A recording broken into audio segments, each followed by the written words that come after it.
Bible పదే పాడుకుందాం అందరూ బైబిల్ పైకెత్తి.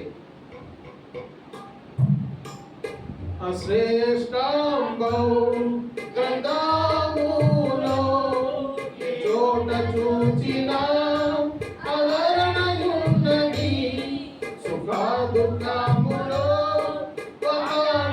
ఉన్నది. విశ్వాసముంచి ధ్యానించుడి, విశ్వాసముంచి ధ్యానించుడి.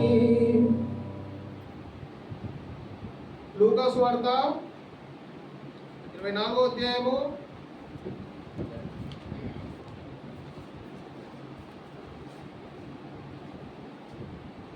5-6 వచనాలు. మీరు ఒక వచనం నేను ఒక వచనం చదువుతాం. లూకా సువార్త 24వ అధ్యాయము 5వ వచనం 6వ వచనం. నేను 5 మీరు 6. వారు భయపడి ముఖములు నేల మోపి ఉండగా, వీరు సజీవుడైన వారిని మీరెందుకు మృతుల్లో వెదకుచున్నారు?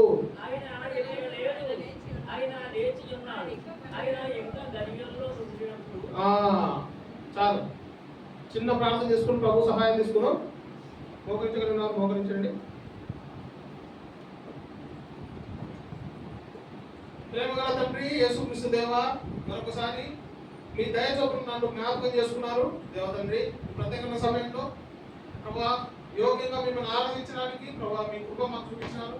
ప్రభా యోగ్యంగా ప్రభా పనులు పాల్గొనడానికి కూడా మీ కృప మాకు చూపించమని, అదేవిధంగానైనా ఈ ప్రత్యేకమైనటువంటి పునరుద్ధరణ దినాన దేవ మీ మాటలను ప్రభా మేము జ్ఞాపకం చేసుకుంటుండగా దేవ తండ్రి, లూయా హృదయం తెలిసిన దేవా, మీ పిల్లల హృదయాన్ని మీరే తెరవమని మీ వాక్యం అంగీకరించి ప్రభా వారు బలలో పాల్గొనడానికి తమను తాము సిద్ధపరచుకోవడానికి సహాయం చేయండి దేవ తండ్రి. అక్కడ ఉన్న నేను ప్రభా ఎవరికంటే గొప్పవాని కాదు ప్రభా, కానీ మీ ఉచితమైన కృప ద్వారా మీ వాక్యం చెప్పడానికి నాకు అవకాశం వచ్చింది. ఈ సమయాన్ని దేవ తండ్రి, ఈ తరుణాన్ని నేను వేస్ట్ చేసుకోకుండా ప్రభా నా నోటి నుంచి వ్యర్థమైన మాటలు రాకుండా దేవ తండ్రి స్పష్టంగా మీ గురించి నేను మాట్లాడగలుగుతాను. మీ కృప చూపించండి. మీ మాటలు చెప్పడానికి నన్ను మీ ఊరగా వాడుకోమని వేడుకుంటున్నాను దేవ తండ్రి. ఎత్తి చూసినప్పుడు నేను కూడా చాలా బలహీనుని నాయన దేవ తండ్రి. నా బలహీనతలన్నింటినీ మీరు బాగు చేసి మీ కృప చూపించమని దేవా, మీ శిలువ దగ్గర నిలబడ్డతో మీ వెలుగు నా మీద ప్రకాశించి దేవ తండ్రి మీ మాటను యోగ్యంగా ప్రకటించినట్లుగా మీ కృప నాకు చూపించమని దేవా కోరుకుంటున్నాను. నేను ఇంకెంతమంది అయితే మార్గమధ్యలో ఉన్నారో వారిని సకాలంలో తీసుకోండి. ఎవరైతే నిర్లక్ష్యం చేసి ప్రభావ వారి ఇంట్లో ఉంటున్నారో ప్రభావ వారందరూ మనకు కరుణించి మనకు ధర్మం తెచ్చి దేవ తండ్రి నలుగుగా మా ఆలోచన మీకు చేసి కాపుదలు ఉంచమని దేవ తండ్రి. శ్రమంతా భయపడుకున్నారు దేవ తండ్రి. మీ మాటలు ధ్యానించుకోబోతుండగా మా గమనంలో ప్రభా వాటిని అర్థం చేసుకోగలట్టు మీ కృప చూపించమని వేడుకో. మరి ముఖ్యంగా మరి నన్ను ఒకసారి జ్ఞాపకం చేసుకుంటున్నాను అయినా దేవ తండ్రి. నేను ఏమాత్రం యోగ్యం కాదని ఒప్పుకుంటున్నాను. కేవలం మీ ఇష్టమైన కృప ద్వారా మీరు ఇచ్చినటువంటి గొప్ప తరుణాన్ని దేవ తండ్రి నేను మిస్యూజ్ చేసుకోకుండా, ఎవరికి కోరుకోకుండా దేవ తండ్రి మీ మాట స్పష్టంగా చెప్పడానికి నాకు సహాయం చేయమని యేసుక్రీస్తు వారి పూర్ణ నామములో ప్రార్థిస్తున్నాను తండ్రి, ఆమేన్.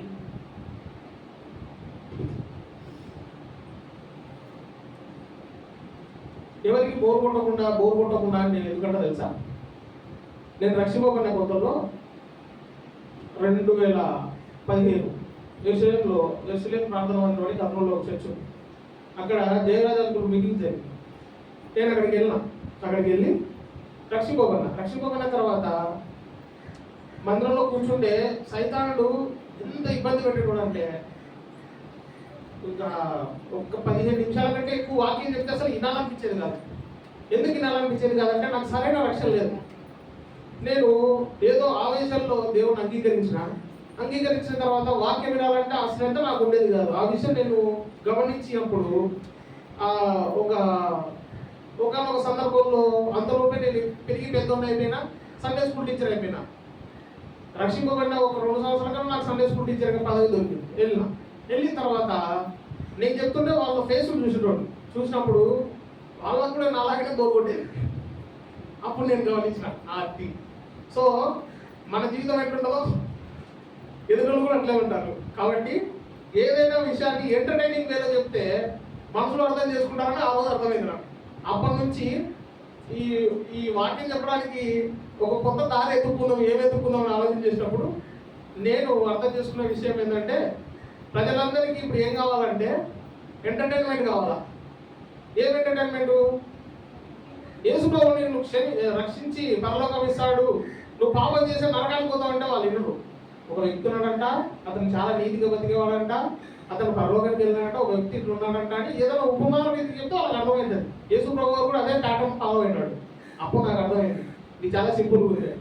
సో అందుకోసం నేను ఆ మాట వాడతా. అయితే మెట్టుకు ఒకరోజు మా ఊర్లో నేను వాక్యం చెప్తా ఉన్నా, గంట సేపు తక్కువ కాకుండా చెప్పిన. అంత అయిపోయిన తర్వాత మా కన్న తల్లి నా దగ్గరకు వచ్చింది. ఆయన చెప్పే నీకు ఆపుకుంటే సరిపోతుందా, కింద కూర్చొని నేనే మాకు ఆపుకుంటూ దారి అడిగింది. అంటే ఏదమ్మా నీకేమరా స్టేజ్ దొరికింది కాబట్టి గంటలు దంచుతావు, కింద కూర్చున్న మా పరిస్థితి ఏంటి, మన నడమలు వస్తాయి, కాళ్ళు వస్తాయి, కాళ్ళు గుంజుతాయి, మమ్మల్ని అందరినీ దృష్టిలో పెట్టుకొని టైం పాటించావు ఆయన. నువ్వు చెప్పు, కావాలంటే మాకే ఇబ్బంది లేదు, ఏదో ఒక సందర్భం అయితే పర్లేదు, దొరికినప్పుడల్లా గంటలు దంచొద్దు అని చెప్పింది. అయితే పెట్టుకు ఈ విషయం చెప్పడానికి కారణం ఏంటంటే మీ సమయం నేను వేస్ట్ చేయను, శ్రేష్టంగా మీకు ఉపయోగపడే మాటలే ఒక 5 విషయాలు చెప్పి నేను ముగిస్తాను. అయితే మొట్టమొదటిగా రండి, మనం లూకాసు వార్త 24వ అధ్యాయంలో చదువుకున్నాం కదా, 5వ వచనం చదవండి.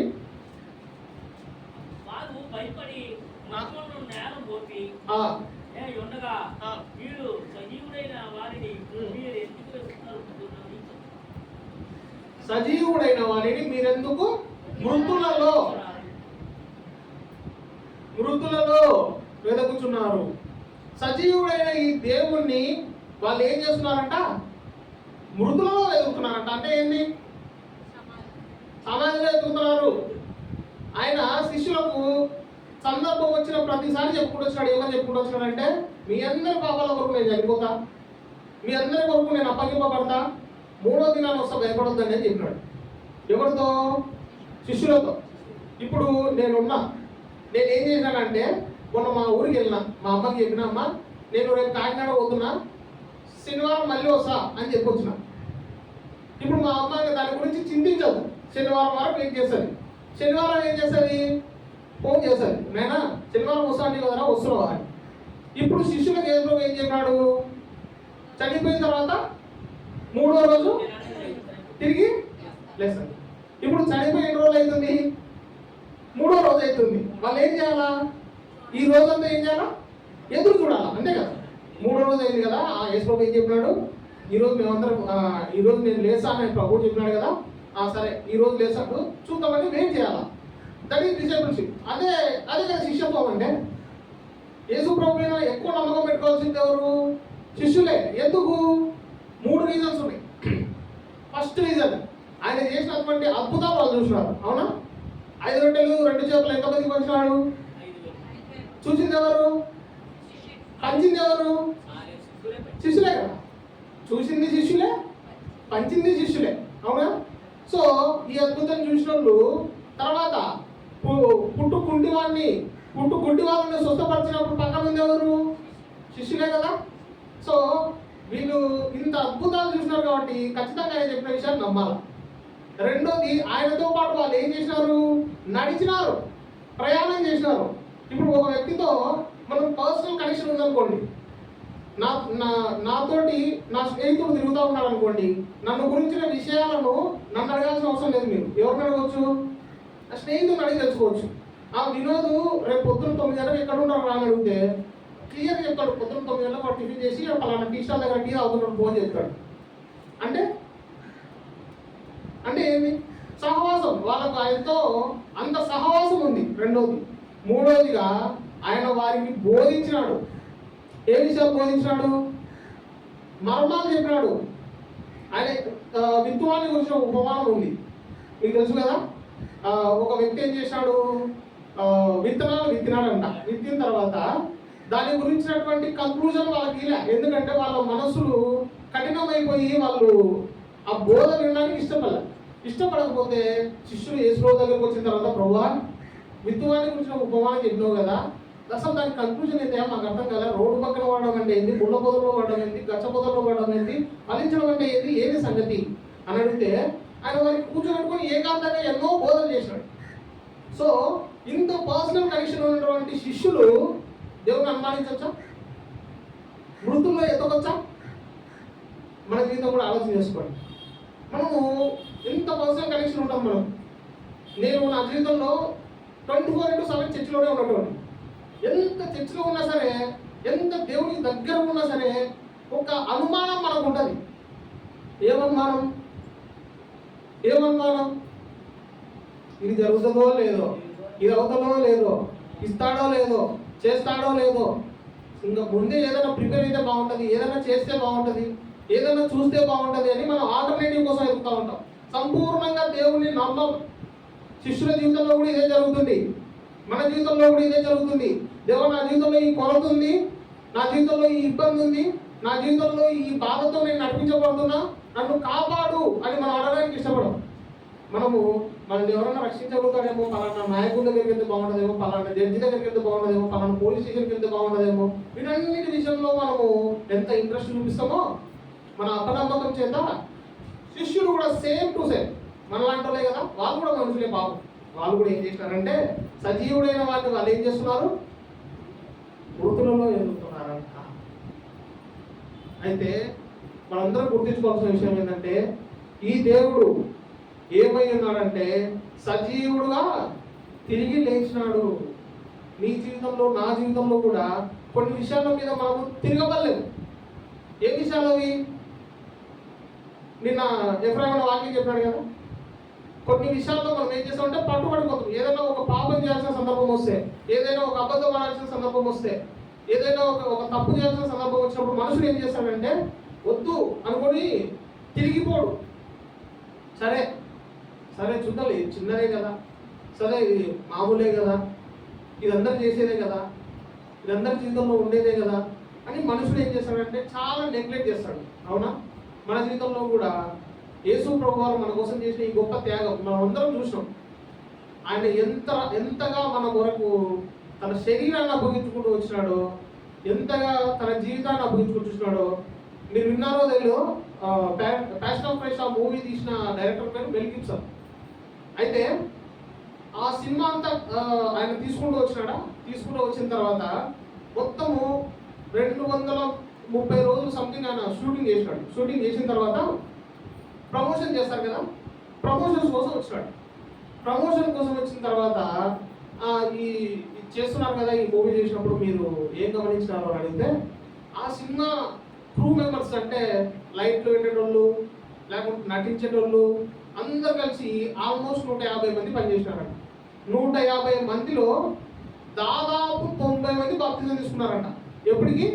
ఆ సినిమా ఎవరైనా ఆయనకి అక్కడ ఉన్న ఒక్కొక్క సీను ఆయన తీస్తూ ఉంటే, వాళ్ళు చూస్తూ ఉంటే యేసు ప్రభువుని కొరడాలతో కొట్టే ఆ దృశ్యము, ఆయన రక్తసిక్తుడై మొత్తము అక్కడ పడిపోతాడు కదా, ఒక సీన్ ఆరవడి ఇట్లా కూర్చుంటాడు కదా, ఈ సీను ఇవన్నీ చూసినప్పుడు అక్కడ ఉన్న క్రూ మెంబర్స్ అందరూ భయంతో, ఒక రకమైనటువంటి కడుపులో దుఃఖంతో ఏడుస్తున్నారంట, రోధిస్తున్నారంట. అదంతా చూసి ఇది నిజమా గిబ్సన్ ఇది నిజమా అని చాలా మంది వచ్చి అడుగుతున్నారంట. అడిగితే అవును ఇది బైబిల్లో ఉంది, ఎందుకు కష్టపడుతుంది అని ఆయన తీసి చూపించి వాళ్ళతో మాట్లాడితే వాళ్ళందరూ నిశ్చేష్టులు అయిపోయినారంట.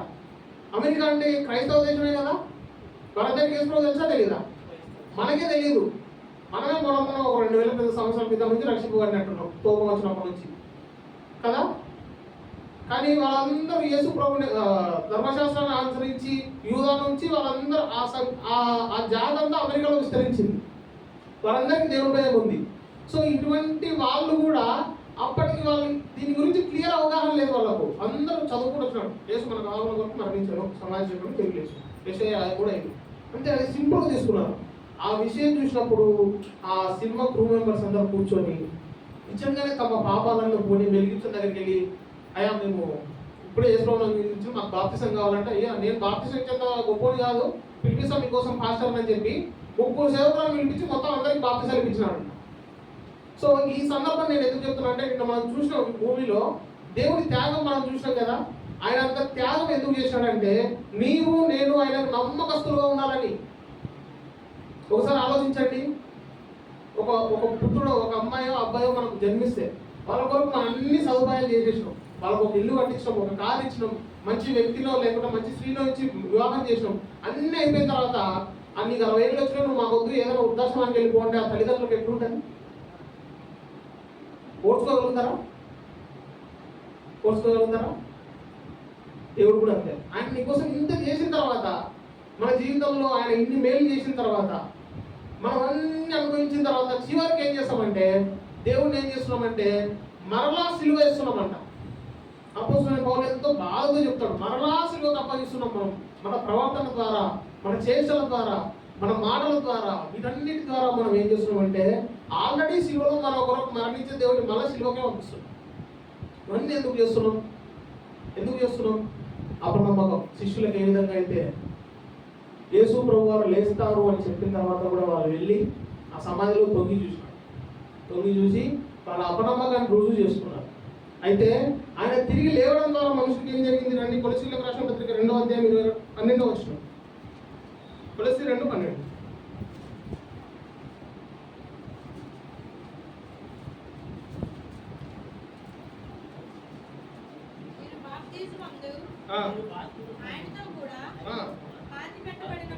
పాతి పెట్టబడిన వారే ఆయనను మృతుల్లో నుండి లేపిన దేవుని ప్రభావమందు విశ్వసించుట ద్వారా ఆయనతో కూడా లేచితిరి.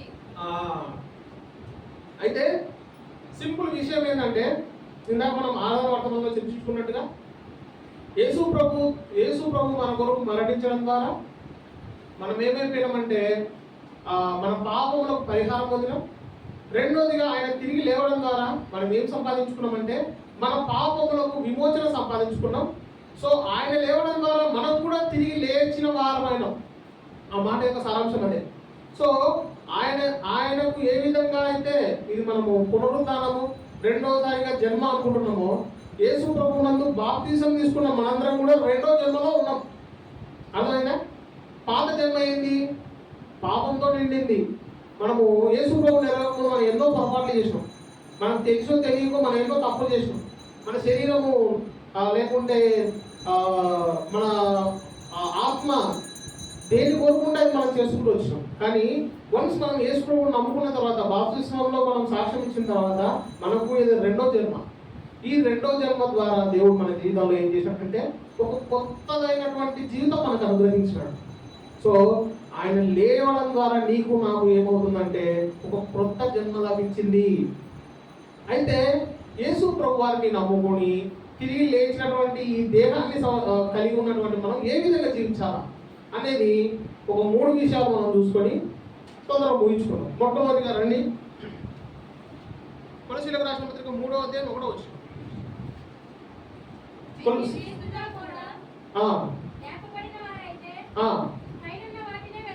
పైనున్న వాటినే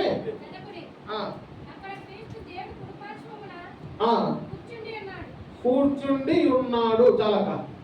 అయితే ఇప్పుడు మనము ఒక 2 విషయాలు డిస్కస్ చేసుకుంటాం. మొట్టమొదటిగా యేసు ప్రభువు ద్వారా లేపబడిన వారు దేన్ని వెతకాల?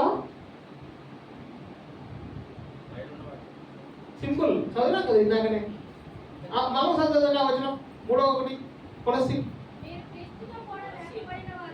మీరు క్రీస్తుతో కూడా లేపబడిన వారైతే ఏం వెతకాలంటే పైనున్న వాటిని వెతకాలి.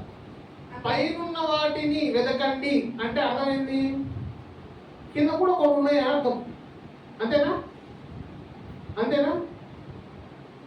ఆ దారిలో వెళ్తే ముళ్ళు ఉంటే జాగ్రత్త అని చెప్తే ఏంటి, ముళ్ళు లేని దారి కూడా ఉంటుంది, ఇట్లా అని చెప్పొచ్చు. అంతేనా? సో 2 దారులు, ఒకటి ముళ్ళ దారి, ఒకటి మంచి దారి. సో ఇక్కడ కూడా 2 విషయాలు వెతుకుతాడు మనిషి. ఏం వెతుకుతాడు? పైనున్నవి, భూ సంబంధమైనవి. అంతేనా? భూ సంబంధమైన వాటి యందు మనసు పెట్టుకోకుండా పైనున్న వాటి మీదనే మనం మనసు పెట్టుకోవాలని దేవుడు కోరుకుంటున్నాడు. ఎందుకు మనం భూ సంబంధమైన వాటి మీద మనసు పెట్టుకోకూడదు? ఎందుకంటే లోకంలో ఉన్నదంతయు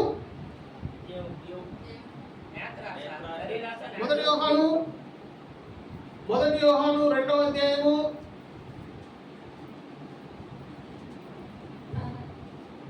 15-16.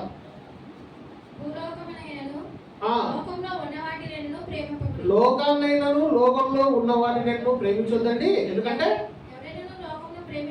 ఎవడన్నా లోకాన్ని ప్రేమిస్తే తండ్రి ప్రేమ వారి లోపల ఉండదు.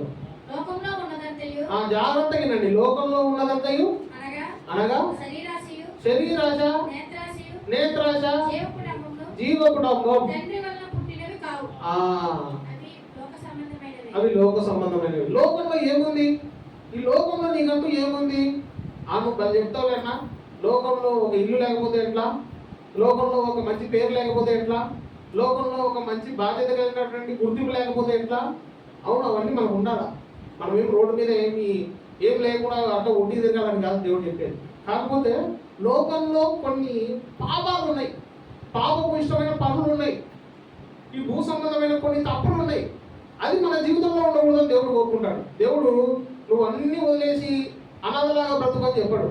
నువ్వు కూడా మంచి పొజిషన్లో ఉండాలని దేవుడికి ఇష్టం. నువ్వు మంచి చదువు చదువుకోవాలని దేవుడు ఇష్టం. నువ్వు మంచి డాక్టర్ కావాలని, నువ్వు మంచి ఇంజనీర్ కావాలని, నేను మంచి మార్కెటింగ్ మేనేజర్ కావాలని అన్నీ దేవుడికి ఇష్టమే. కాకపోతే నా జీవితంలో నేను కలిగి ఉన్న కొన్ని తప్పులు అవి ఉండకూడదని దేవుడు కోరుకుంటాడు. అర్థమైందా మీకు? సో ఈ భూలోక సంబంధమైన 3 విషయాలు. మొట్టమొదటిది ఏంటది? శరీరాశ. శరీరాశ, శరీరానికి సంబంధించిన ఆశలు ఏముంటాయి? అయితే నేను ఇంతకుముందు చెప్పినా అనుకుంటా, మామ అంటాను ఒక కంపెనీలో పనిచేసినప్పుడు నాకు ఒక కస్టమర్ కాల్ చేసింది. ఈజ్ దిస్ వినోద్ కుమార్ అంటే, yes ma'am I Vinod, who is this? నా పేరు సో నాకు మంచి మేకప్ కిట్ కావాలని అడిగింది. మొత్తం తెల్లగా అయిపోవాలి నేను. మేడం, మా కంపెనీలో మనిషిని తెలుపు చేసే ప్రోడక్ట్ లేవు, మీకున్న కలర్ పోకుండా కాపాడుతుంది అంతే. ఏ కాస్మెటిక్ కూడా మిమ్మల్ని మొత్తం మార్చేయలేదు మేడం. ఒక పావు గంట మీరు ఎండ వేస్తే మొత్తం మామూలు అయిపోతారు, డబ్బు వేస్ట్ చేసుకోవద్దండి, జస్ట్ ఆ స్కిన్ కేర్ రొటీన్ చేసుకోండి చాలా మీకు బాగుంటుందని చెప్పండి. మీ దాంట్లో లేదంటే లేదని చెప్పు, ఉందంటే ఉందని చెప్పు, నాకే నువ్వు సలహా చెప్తావా అని చెప్పి. మీ ఇష్టం మేడం. నా దగ్గర అయితే నేను ఉన్నాయని చెప్పండి, ఎందుకంటే రేపు పొద్దున మీరు వాడిన తర్వాత మీకు తెలుగు రాకపోతే మళ్ళీ మీరు నన్ను అడుగుతారు కదా. మా దగ్గర అయితే లేవు అని చెప్పండి. ఓకే అని పెట్టేసిన తర్వాత నేను ఒకరోజు ఒక ప్రాంతంలో మార్కెటింగ్ కోసమని వెళ్ళినా. మా టీం అందరం తీసుకొని పోయిన తర్వాత ఒక కారు వచ్చి నిలబడింది. ఆ కారులో నుంచి ఒక సహోదరు వచ్చింది. ఆమె మనిషి అంతా బాగుంది, కానీ ఆమె మొహము గోతులు, నేను గుంతలు అంటాం, గోతు పడింది. లోపలికి వచ్చిన తర్వాత నేను అక్కడ ఉండి అక్కడ మా ఎంప్లాయ్ అంటే వాళ్ళకి చెప్తా ఉన్నా, ఇట్లా చెప్పాలమ్మా, ఇట్లా ఎక్స్ప్లెయిన్ చేయండి దీని గురించి అని నేను ప్రోడక్ట్స్ వాళ్ళకి ఎక్స్ప్లెయిన్ చేస్తా ఉంటే ఆమె వచ్చింది. ఎక్స్క్యూజ్ మీ, మీరు మామ ఎంత? అవును మేడం. మీకు ఒకసారి నేను గుర్తుందే ఫోన్ చేసిన. అవునా మేడం, ఇంతకుముందు నేను ప్రోడక్ట్స్ అడిగితే మీరు మా దాంట్లో లేవన్నారు, ఆ రోజు నేను మిమ్మల్ని కోపడి ఫోన్ పెట్టేసిన. అవును మేడం, మీరు చాలా నిజం చెప్పినారండి. ఏమైంది మేడం? మిమ్మల్ని అడిగినట్లే నేను ఒక అతన్ని అడిగితే పలాంటి వాడని బాగుంటుందని చెప్పి నాకు సైజ్ చేసినాడు. నేను అది తెచ్చుకొని ఆడు చెప్పినట్టే పొద్దున సాయంత్రం పూసుకున్నా. నేను హౌస్ వైఫ్లో నాకు ఏ పని ఉండదు, ఇంట్లో తుడుచుకోవడం ఇదే నా పని. సో నేను ఏం చేసిన, పొద్దు నుంచి సాయంత్రం వరకు వాడుకుంటూనే ఉంటే ఏమైందో తెలియదు, నా స్కిన్ అలర్జీ వచ్చేసింది, మొత్తం దురదలు వచ్చేసినాయి. మొత్తం ఫస్ట్ ఆమెకు తెల్లగా వస్తుంది కదా, దాని పేరు సోరియాసిస్ లాగా తెల్లగా వచ్చిందంట. ఫస్ట్ వచ్చింటే డాక్టర్ దగ్గర పోయిందంట.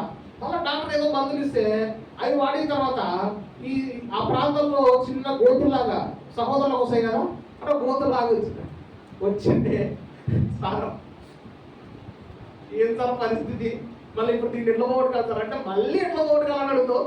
కుదరదు మేడం. అసలు మనుషుడు తయారు చేసిన దేంట్లో కూడా ఒకరిని అన్నగా చేయడమో ఒకరిని చెడ్డగా చేయడమో ఏముండదు. ఏదో మన సంతోషం కోసం చూసుకోవాల్సిందే. శరీరము మనం ఎంత దాన్ని బాగా డెకరేట్ చేద్దాం అనుకుంటే అంత చెడిపోతుంది. మీకు తెలియదు, నా జీవితం నేను ఎప్పుడు కొబ్బరి కూడా పెట్టుకోను. ఎందుకంటే నాకు తెలుసు, నేను ఎప్పుడైతే ఈ కాస్మెటిక్స్ అంటే ఏంది, ఈ నూనెలు ఎందుకు పెట్టాలా, ఈ సోపులు ఎందుకు వాడాలా, అసలు పిల్లలకు సంబంధించినటువంటి ఏం వాడాలా, ఇవన్నీ నేను ఒక కోర్సే చేసిన. నేను ఎవరికైనా చెప్తే వాళ్ళు నవ్వుకుంటారు, నేను ఎంత అబద్ధాలు చెప్తున్నాడని. అందుకే నేను చెప్పడం మానేసిన. గుర్తుపెట్టుకోండి, మన శరీరము మనల్ని ఏం చేస్తుందంటే ఇది పూసుకో, లేకుంటే ఇది ధరించుకో, ఇది కొనుక్కో, ఇట్లా చేసుకో, అట్లా చేసుకొని మనల్ని ఎంతో అది టెంప్ట్ చేస్తూ ఉంటుంది. దాని ద్వారా యేసు ప్రభువుని నమ్ముకోవడం ఏమైనా చేసుకోండి. యేసు ప్రభువుని నమ్మిన తర్వాత, రక్షింపబడిన తర్వాత, మందిరానికి వచ్చి యేసు ప్రభు నా దేవుడు నా రక్షకుడు అని చెప్పిన తర్వాత కూడా నువ్వు నీ శరీరానికి ప్రాధాన్యత ఇస్తే దేవుడు ఎట్లా సంతోషపడతాడు? పడడు. నెక్స్ట్ ఒక మాట చదువుకుందాం. జేమ్స్ అంటే యాకోబు పత్రిక 4వ అధ్యాయం 4వ వచనం.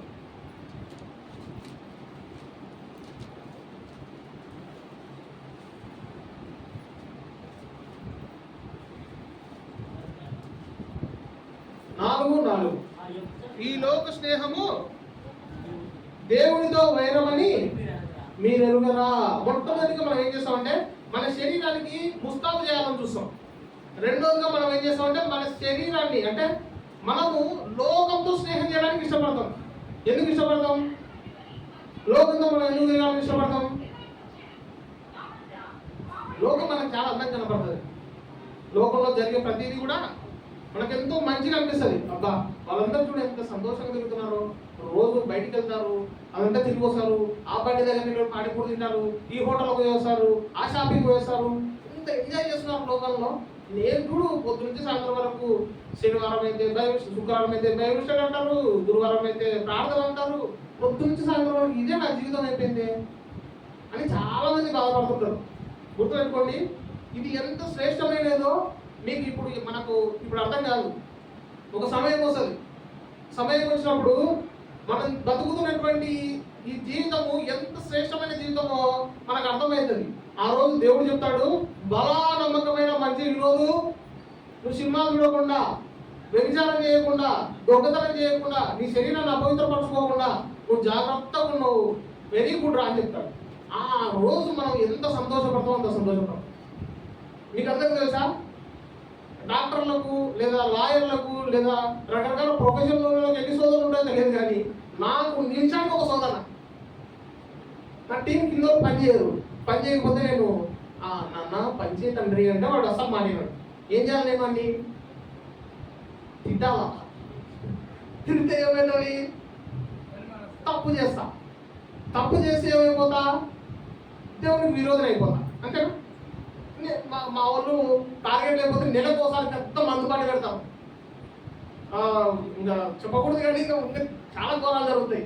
అక్కడికి వెళ్ళాలా, వాళ్ళ మధ్యలో కూర్చోవాలా, నేను చేయకపోయినా సరే వాళ్ళతో సహవాసం కలిగి ఉండాలా.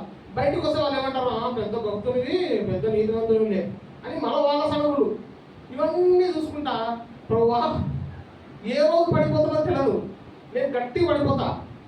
ఈ జరగకూడదంటే నేను ఏం చేయాలా అని నేను ఒకసారి ప్రార్థన చేసుకుంటే నాకు అర్థమైన విషయం ఏంటంటే ఆదివారం మాత్రం స్కిప్ అవ్వకూడదు. నాకు మిగతా టైం దొరకదు. పొద్దున 11 నుంచి మొదలు పెట్టుకుంటే సాయంత్రం 10, రాత్రి 10, 11 వరకు నాకు వర్కే ఉండదు ఫుల్గా.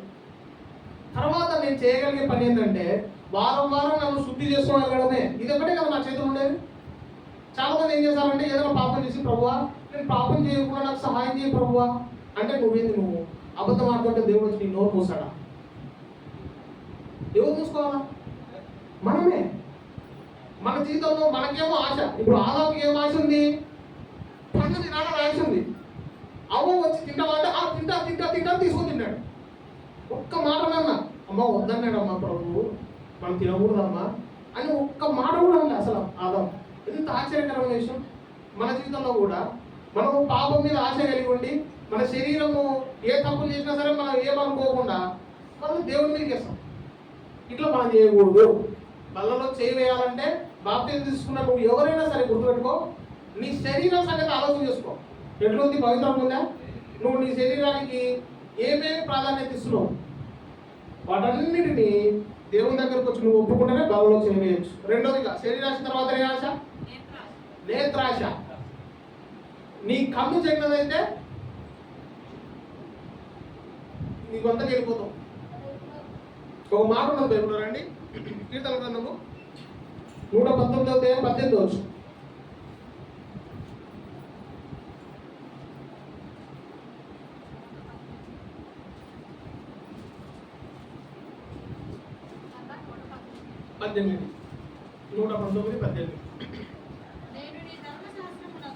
నేను నీ ధర్మశాస్త్రమునందు ఆశ్చర్యమైన సంగతులు చూసినట్లు ఏం తెలవాలంట? మనం దేనికోసం కళ్ళు తెలుస్తాం? నేను ఈ లోకం నందు రకరకాల పాపాలను చూసినట్లు నా కన్నులు తెరువు అని కోరుకుంటాం మనం. నేను నా సెల్లులో ఉన్న రకరకాల చాటింగ్లు చేయడానికి నా కన్నులు తెరువు అని కోరుకుంటాం మనం. నా సెల్లులో దేవుడికి విరోధమైన జబర్దస్తులు, ఆ కాంబినేషన్లు, ఈ కాంబినేషన్లు, సీరియల్లు, సినిమాలు చూడడానికి నా కన్నులు తెరువుమని కోరుకుంటాం మనం. అవునా? నేనే నీకోసంగా నేను కూడా చూసుకోవడం లేదు. ఇప్పుడు మానేసిన. ఎప్పుడు మానేసిన? యేసు ప్రభువును నమ్ముకున్న తర్వాత మానేసిన. మన జీవితంలో యేసు ప్రభువును నమ్మక ముందు మన కళ్ళతో మనం ఏం చూసినామో మళ్ళీ యేసు ప్రభువును నమ్మి బాప్తిసం తీసుకొని ఆయన రక్తంలో కడగబడి సిలువలో సాక్ష్యం ఇచ్చిన తర్వాత కూడా మనం సేమ్ పాపం చేస్తే దేవుడు మనం క్షమిస్తాడా? ఆలోచించండి. నేను ఒకరోజు నా భార్య డెలివరీ అయితే నేను హాస్పిటల్కి వెళ్ళినా. హాస్పిటల్కి వెళ్తే అక్కడ ఒక పెద్ద బోర్డు నేను గమనించిన. ఫస్ట్, కడుపులో ఉన్నటువంటి బిడ్డ ఆడ మగ అని స్కానింగ్ చేయించడానికి 5,000 జరిమానా, 1 రోజులు జైలు శిక్ష. రెండోసారి కూడా చేపిస్తే సంవత్సరం జైలు శిక్ష, 10,000 జరిమానా. మూడోసారి కూడా చేపిస్తే 5 సంవత్సరాలు జైలు శిక్ష, ₹1,00,000 జరిమానా అని రాశారు. అంటే ఒకటే తప్పు మళ్ళీ చేస్తే శిక్ష ఏమవుతుంది? పెరుగుతుంది. అంతే కదా? మనం అబద్ధం ఆడకూడదని కానీ ఈరోజు ప్రార్థన చేసినాం. ప్రభా క్షమించు ప్రభావం, మళ్ళీ రేపు అబద్ధం అన్నాం, మళ్ళీ ప్రార్థన చేసుకున్నాం, మళ్ళీ అబద్ధం అంటాం. ఇప్పుడు దేవుడు ఏం చేయాలి? మనల్ని పెంచుకుంటూ పోవాలి కదా. కానీ మన దేవుడు ఎంత మంచి చూడు, ఏం కానియాడు. ఇంత మంచి కారణమైన దేవుడు పెట్టుకోవడం కూడా మనము మళ్ళీ తప్పు చేస్తాం. సో మన దేవుడు ఏం కోరుకుంటున్నాడంటే, ధర్మశాస్త్రంలోని ఆశ్చర్యకరమైన సంగతులు చూసినట్లు ఆయన మనం కళ్ళు తెచ్చాలనుకుంటున్నాడు. నాయనా నువ్వు బైబిల్ చదువుకో, నీతో నేను మాట్లాడతా, నీకు అర్థం కాని విషయాలు నేను చెప్తా, నీకు అర్థం కాని సంగతులు నేను బోధిస్తా అని దేవుడు మనతో మాట్లాడుతుంటే మన శరీరం ఏమంటది?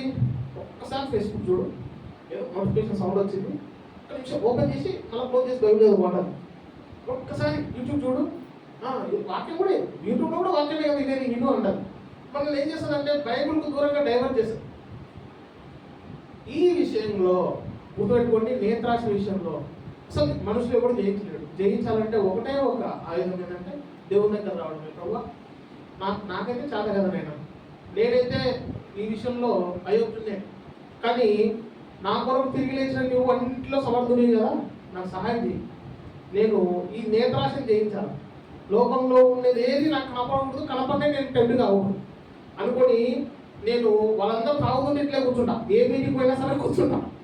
వాళ్ళందరూ ఏం చేసుకుంటారు సరే నేను చూసుకుంటుంటా. చేసుకోండి వాళ్ళు పిలవడం కాదు, ఎత్తుకుపోతారు, మళ్ళీ ఇంటికి వస్తా. ఎందుకంటే ఏసేపు ఏం చేసినాడు? తనను తాను కంట్రోల్ చేసుకున్నాడు. నీ జీవితంలో నా జీవితంలో కూడా మనం పాప విషయంలో కంట్రోల్ చేసుకోవాలి. సో నేత్రాశ విషయంలో నీ జీవితం ఎట్లుంది? నువ్వు దేవుని వైపు చూస్తున్నావా, లోకం వైపు చూస్తున్నావా, దేవుని గ్రంథం వైపు చూస్తున్నావా, నేను పాపానికి ప్రేరేపించే వాటి వైపు చూస్తున్నావా? జాగ్రత్త చూసుకో. థర్డ్ వన్ ఏంటి? జీవపు బ్రహ్మం అంటే ఏంటి?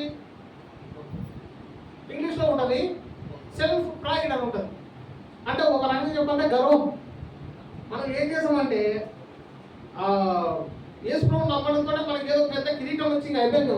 400 కిలోమీటర్లు మనం మొత్తం మన ఖ్యాతి పాకిపోయిన వాళ్ళగా బిహేవ్ చేస్తాం. అయితే ఒకసారి ఆలోచన చేసుకోండి, దేవుడిని నమ్ముకున్న నువ్వు మాదిరి ఉండాలని దేవుడు కోరుకుంటాడు. యేసు ప్రభు వారు ఏం చేశారంటే శిష్యులందరూ పిలిచి నాయనా అందరు కాలు ముందర పెట్టండి రా. ఏం ప్రభువా? పెట్టండి చెప్తా. పెట్టిన తర్వాత ఒక ప్రార్థన తీసుకొచ్చుకున్నాడు. అందరి కాళ్ళ మీద నీళ్ళు పోసి తుడుస్తా ఉన్నాడు. ఏం చేస్తున్నావు ప్రభా? ఏం చేస్తున్నావు? మమ్మల్ని ఏం చేస్తున్నావు అంటే, మీలో ఎవడైతే ఫస్ట్ ప్రియారిటీ కోరుకుంటాడో వాడు లీస్టెస్ట్ పనుల నుంచి మొదలు పెట్టాలి. ఎప్పుడో సమాజంలో ఎక్కడైనా సరే ఇదే ఉంటుంది. ఎవరైతే సేవకి వెళ్తారో ఫస్ట్ డ్యూటీ బాత్రూమ్లే అంట. ఇప్పుడు కూడా ఉంది. ఎవరైతే సేవకి వెళ్తాడో ఫస్ట్ డ్యూటీ వాడికి బాత్రూంలోనే. తర్వాత వాడు వాకింగ్ చెప్పడానికి దానికి దీనికి వెళ్ళాలంటే ఒక 4 సంవత్సరాలు టైం పడుతుంది. సో నీ జీవితంలో నా జీవితంలో కూడా మన సెల్ఫ్ ప్రైడ్ మనల్ని దేవుడి నుంచి దూరం చేస్తుందా, దేవుడికి దగ్గర చేస్తుందా? ఒకసారి ఆలోచన చేసుకున్నాం. ఒక మాట చదువుతాము, కీర్తన గ్రంథము 5వ అధ్యాయం 5వ వచనం.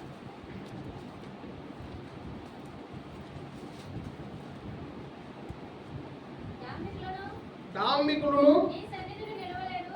ఆ, పాపము చేయువారందరిలో నీకు అసహ్యం. డాంబికులు, డమ్మము, గర్వము, సెల్ఫ్ ప్రైడ్ ఉన్న వాళ్ళందరూ దేవుని దగ్గర నిలవలేరు ఎక్కువ రోజులు. వాళ్ళ గర్వమే వాళ్ళను బయటికి తీసుకుపోతుంది. వాళ్ళ గర్వమే వాళ్ళను దేవుడికి దూరం చేస్తుంది. వాళ్ళ గర్వమే వాళ్ళను పడిపోయేటట్టు చేస్తుంది.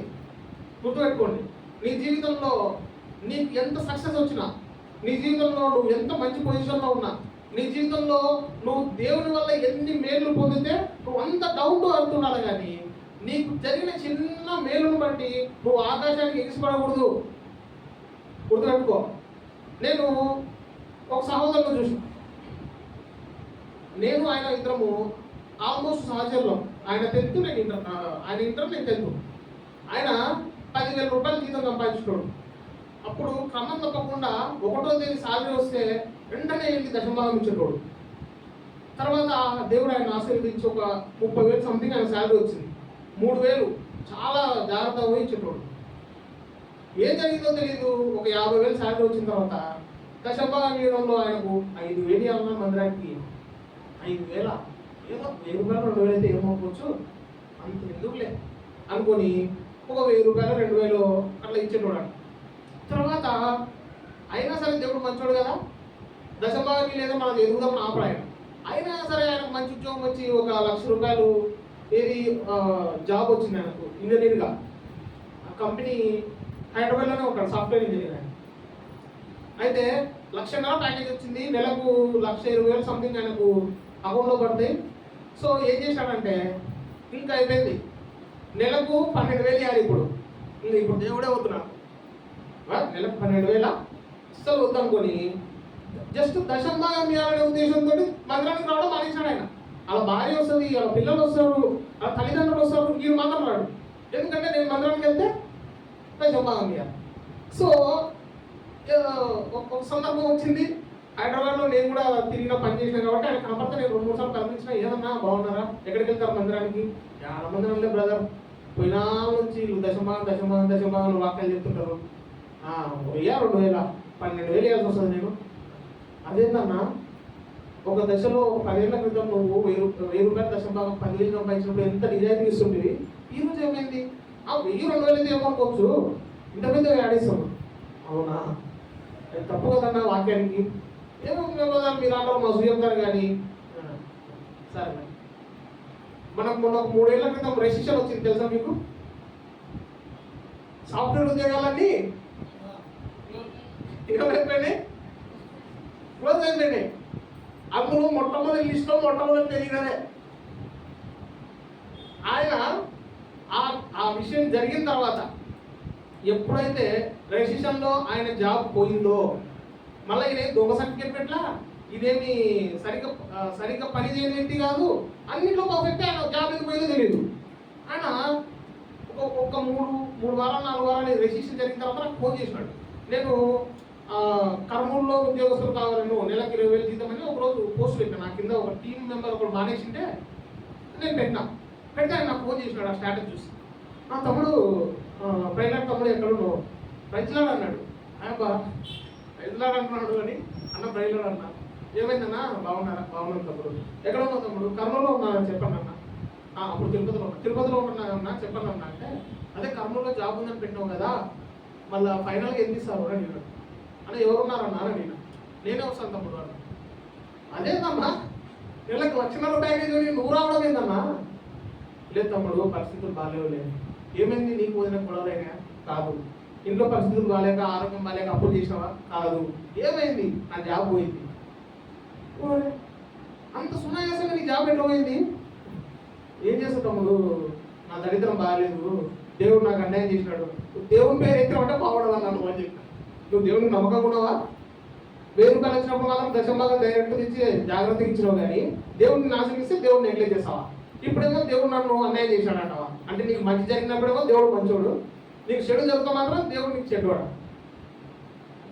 ఏది రా తిరుగుతున్నావు? మరి తిట్టకపోతే నీకు కొట్టాలా? నేను నాకు అధికారం లేదు కాబట్టి నేను నీకు కొట్టలేను. నువ్వు ఆ రోజంటే మనం నాకు బాగా గుర్తుంది. దేవుడిచ్చే ఆశీర్వాదాలు మాత్రమే నీకు కావాలనుకుంటే నువ్వు ఎప్పటికీ విశ్వాసం కాలేవు. ఇదే నా సారాంశం. అయితే సెల్ఫ్ ప్రైడ్, మనం ఎదిగే కొద్దీ ఎప్పుడైతే ఒరగకుండా దేవుడికి దూరంగా ఉంటామో అప్పుడు దేవుడికే కాదు మనం అన్నిటికీ దూరం అయిపోతాం. గుర్తుపెట్టుకోండి. నేను ఈరోజు ఈ ఊళ్ళో ఉన్నా. వచ్చే వారము నేను ఎక్కడికి వెళ్ళాలి తెలుసా? ఇక్కడ నుంచి 870 కిలోమీటర్ల దూరంలో పరిచయం ఉంది నాకు. నేను ఏం చేయాలి ఈ వీక్ అంతా? సోమవారం ఎక్కడ ఉండాలో, మంగళవారం ఎక్కడ ఉండాలో, బుధవారం ఎక్కడ ఉండాలో, గురువారం, శుక్రవారం, శని, ఆదివారం వరకు ఆ ఊరికి వెళ్ళేంత వరకు జాగ్రత్తగా ప్లాన్ చేసుకొని పోతా. నాకేం అవసరం ఉంది? ఏం అవసరం ఉందంటే నేను తప్పిపోకూడదు అనేటువంటి అవసరం. నేను ఇంటికాడ కూర్చొని తింటే నేను ఎక్కడ సోమరిపోతున్నా నా భయం. నేను దేవుడికి దూరంగా ఉంటే ఎక్కడ నా జీవితం నాశనం అయిపోతుందో భయం. నేను దేవుడికి దూరంగా ఉంటే నా భార్య పిల్లల పరిస్థితి ఏమైపోతుందో, నా కుటుంబం ఏమైపోతుందో, నన్ను దేవుడు ఏమంటాడో అన్నటువంటి నాకు భయం. ఆ భయం విశ్వాసంగా మనందరం జీవితంలో ఉండాలి. గుర్తుపెట్టుకోండి. దేవుని కొరకు నువ్వు కొంచెం కూడా లేకపోతే సంపాదిస్తేనే, నీకు సంపాదన లేకుండా వద్దు. సంపాదించిన తర్వాత కూడా నువ్వు దేవుడికి ఇవ్వలేకపోతే ఇంకా అసలు వదిలేండి. సో మన జీవితంలో శరీరాశ, నేత్రాశ, జీవకుడంబం ఈ మూడు మనల్ని ఏం చేస్తున్నాయి? దేవుడికి దూరం చేస్తున్నాయా?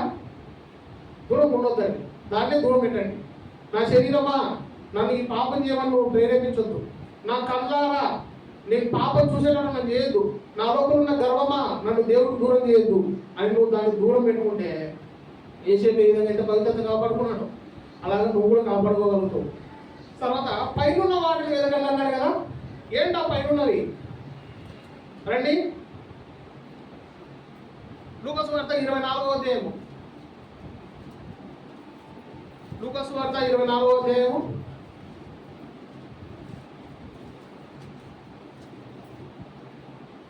49వ వచనం. 24:49. ఇదిగో నా తండ్రి వాగ్దానం చేసినది మీ మీదకి పంపుతున్నాను. నేను ఎక్కడి నుంచి శక్తి పొందా? పై నుండి శక్తి పొందు వరకు పట్టణంలో నిలిచి ఉండని. గుర్తుపెట్టుకోండి. పైనుంచి నీకేమొస్తుంది? పైనుంచి నీకేమొస్తుంది అంటే శక్తి వస్తుంది. ఎవరైతే ప్రభా నీ పరలోక ఆశీర్వాదాలు నా మీద కుమరించని అడుగుతారో వాళ్ళందరూ ఫస్ట్ అడగాల్సింది దేవుని శక్తి అడగాల. ప్రభా ప్రతి విషయంలో నిలవడానికి నాకు శక్తి కావాలా. నా శరీరం విషయంలో, నా నేత్రం విషయంలో, నా గర్వం విషయంలో, వీటన్నింటిలో నిలవడానికి నాకు శక్తి కావాలా. రీసెంట్గా నాకు ఒక సోదరు వచ్చింది.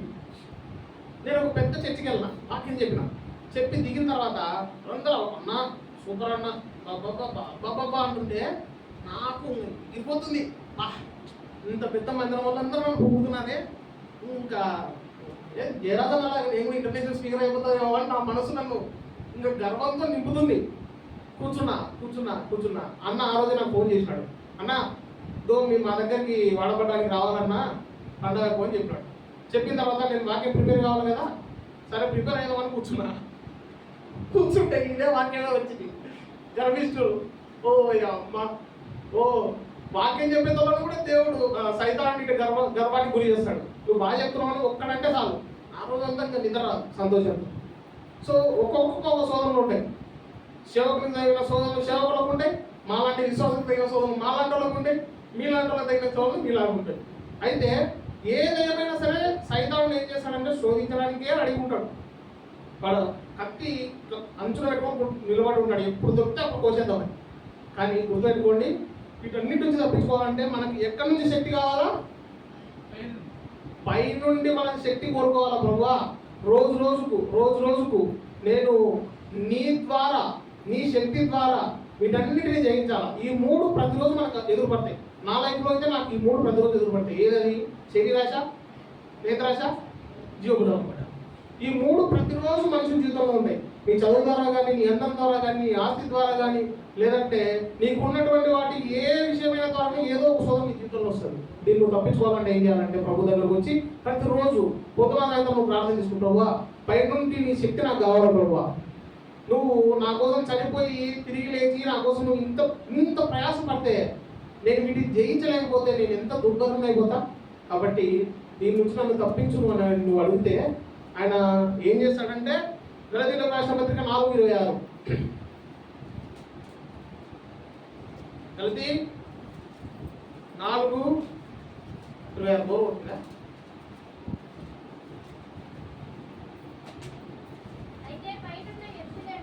అయితే పైనున్న యెరూషలేము స్వతంత్రంగా ఉంది.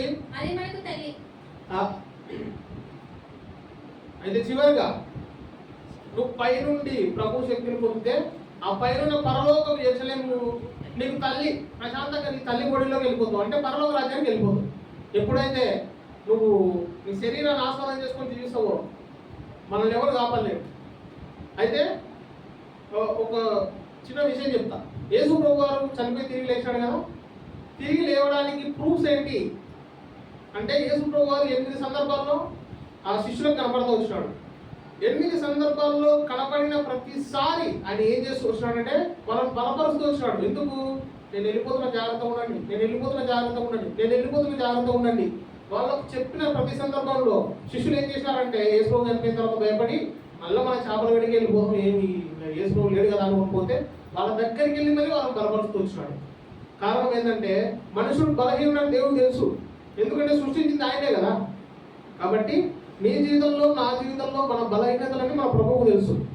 మనం ఏం చేయాలంటే ప్రభువు దగ్గరకు వచ్చి, దేవా నీకు తెలుసు నాకు ఈ బలహీనత ఉందని, దీని నుంచి నేను తప్పించుకోవాలనుకుంటున్నా, వాటి నుంచి నన్ను దూరపరచు ప్రభు ప్రభు ప్రార్థన చేస్తే ఆయన నిన్ను రక్షించడానికి సిద్ధంగా ఉన్నాడు. గుర్తుపెట్టుకోండి, ఈ పునరుత్థాన దినాన యేసు ప్రభు వారు మన కొరకు లేచి మనల్ని ఉద్ధరించి మన జీవితంలో ఈ పాపం ఉండకుండా చేసిన ఈ దినాన మన శరీరాశ, నేత్రాశ, జీవబుడపం మన జీవితంలో ఏ విధంగా పనిచేస్తుంది, ఇంకా పనిచేస్తుంటే బలలో పాపం వద్దు. చాలా మంది అనుకుంటారు బల్ల తీసుకుంటే ఆశీర్వాదం వస్తుంది, పరలోక రాజ్యానికి పోతాం అనుకుంటారు. ఇంకా దేవుడు ఏం చెప్తున్నాడంటే రండి ఒకసారి చూసుకున్నాం. కొరింథీయులకు రాసిన మొదటి పత్రిక 1 కొరింథీ 11.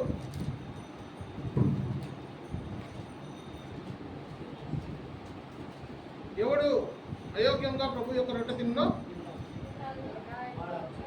చదవండి అన్నమాట. కాబట్టి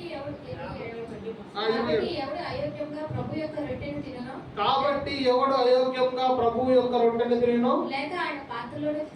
లేక ఆయన పాత్రలోనిది త్రాగునో వాడు ప్రభు యొక్క శరీరం గురించి రక్తం గురించి అపరాధి.